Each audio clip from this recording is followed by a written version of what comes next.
Hi everyone, my name is Justine. Welcome back. Glad to be here after our nice long vacation. Excited to be here. I don't really have too much experience with the DSM. I've kind of skimmed through it in the past, but never have I actually had a chance to use it. My job currently is an executive director at a drug and alcohol outpatient facility.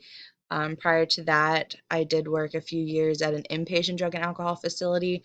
So my experience really isn't too much with mental health directly, more so co-occurring to be substance use and mental health. However, I have no experience with actually diagnosing anybody. Individuals came into our facility already with the said diagnosis, so we would often just use the unspecified identifier when affiliating with individuals, unless they were actually able to get in with an individual who was able to clearly diagnose our clients.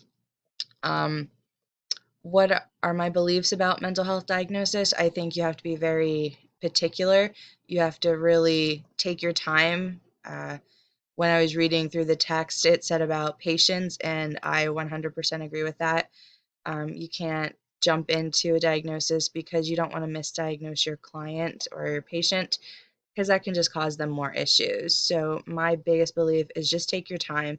I completely agree with the text. It's better to underdiagnose than to overdiagnose. You can always change the diagnosis to something more severe down the road after more practice, understanding, communication with your client.